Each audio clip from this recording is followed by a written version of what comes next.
Enough of Papa Roach there. Fighting Spirit Wrestling fans, I am longtime independent wrestling fan Robert. Last Resort was a great show at the Ludus Wrestling Center in Brooklyn, New York. Great seeing everybody out there.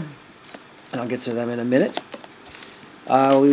Just after I arrived and sat down, a pre-show match took place which saw Omega Black's Dashing D. Weatherford make his in-ring return against the in-ring return of Selfie Josh as he defeated him with some type of submission hold. I'm not sure what the name of it is. Then we saw the main show kick off with intergender action as Bonesaw Jesse Brooks defeated All Good Anthony Green with an explosive suplex. After the match was over, Leon the Lion and his manager, I don't know who he is, hit the ring attacking Brooks and Green. Up next we saw the House of Pain's Big Daddy Dre defeat Chris Rex. After the matchup, newcomer Cyrus DeVille ran in and speared Big Daddy Dre and cut a promo and saying his name was Cyrus DeVille, and I forgot what else he said after that. And then at that point, the Man of Steel, Mike Verna, and PJ Stackpole hit the ring. Verna thanked the crowd for supporting him on his quest to become champion, and he dubbed the fans the Verna Valley. Stackpole eventually took the microphone and started fleeing the crowd singing happy birthday to Verna, but Talon comes out attacking Verna from behind with a chair and eventually does a number on Verna to the point where he injures his arm very badly and to the point where the doctor had to come check on him. Up next we saw a three-way tag team match, and it's Gino DeGod and Sasha Jenkins.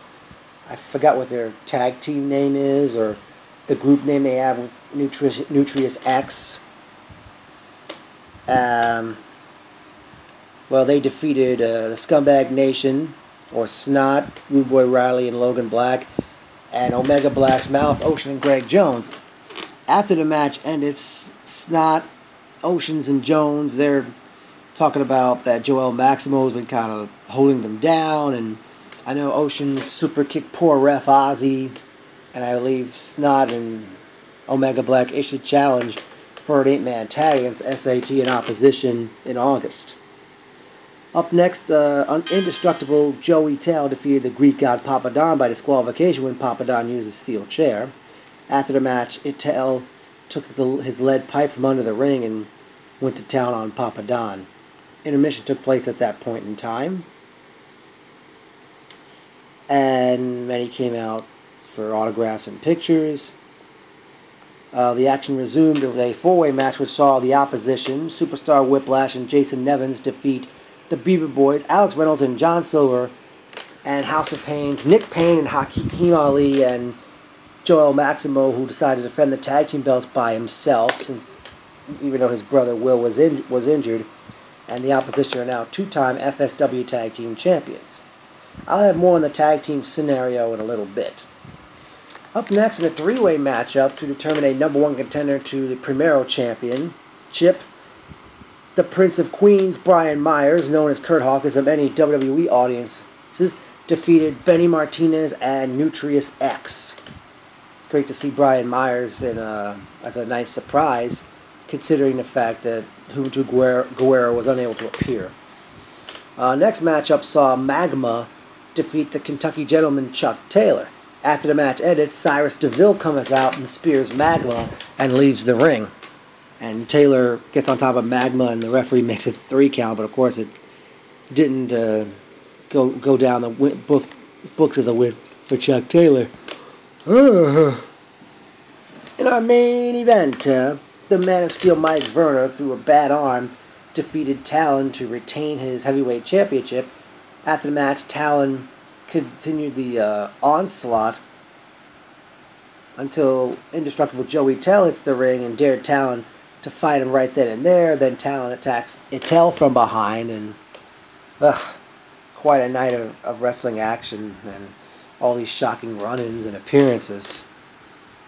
You know, like the songs FSW is like that 70s songs, ain't no stopping us now. On the personal notes, it was great hanging and banging with Melissa and Nicole Mike McNicholas, Miguel Angel Ortiz III, Jairo Mendez, Jonathan Neary, David Zubin, or is it Daniel Zubin? To my surprise, great to see Ryan Peterson and Dan Acosta in attendance. Wrestling Snobs, Daniel, Ethan, and Joey Shatino.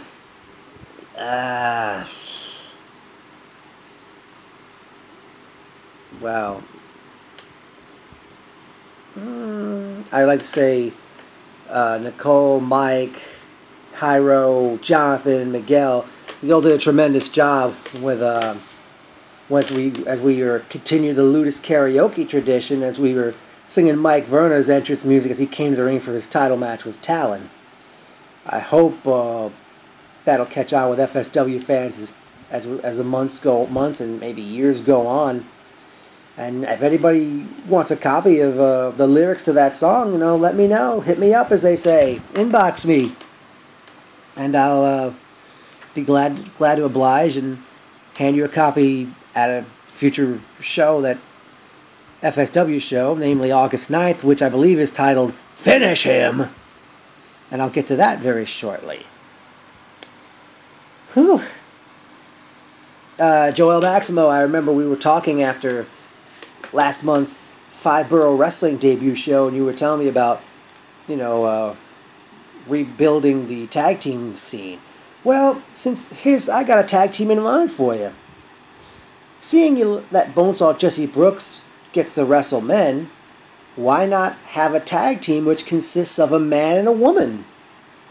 Namely, former NYWC Tag Team Champions Rack and Sack, which is the gorgeous Nikki Adams and Dickie Rods. Both of them can really go in the ring, and they might be a good addition, even though you got so many tag teams in FSW right now. But who's to say if we'll ever get to, if Milk Chocolate will ever return, and any other tag teams out there that would like to get in to FSW.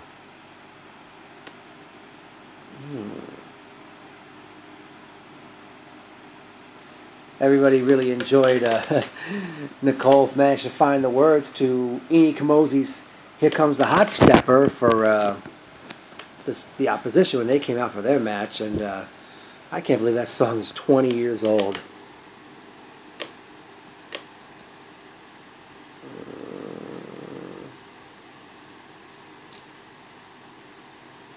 Damn it, what else we got? Okay, Finish Him, which is taking place Saturday night, August 9th, which will also have a free fans barbecue at 3 p.m. that day. Well, here's my match wish list. I'd like to see Man of Steel Mike Ver defend his heavyweight championship against Greek God Papa Don. I'd like to see Indestructible Joey Tell one-on-one with Talon. Looks like it's going to be Prince of Queens Brian Myers challenging Juventud Guerrera on August 9th. Opposition defend the Tag Team Championship against... Well, I don't know who I'd like to see them defend the tag belts against.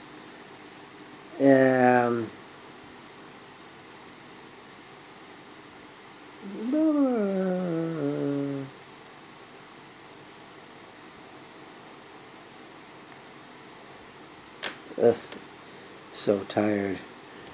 I really did like this show, and it was, going in, I figured it was kind of a die-down show from Legends Never Die last month, but obviously the surprise run-ins and other things that took place helped make the show well worth talking about. And Joel, you were telling me about you guys actually watched my very videos on your screen at the Ludus Wrestling Center. I'd like to see somebody film yourself and everybody else watching one of my videos. That would be quite interesting.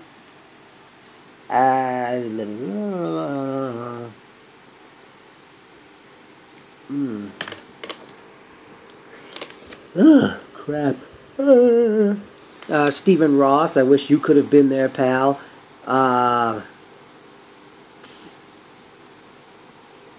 Dang, who else is there? I wish could have been there. Well, I'm glad Cowbell Guy made it. Yeah.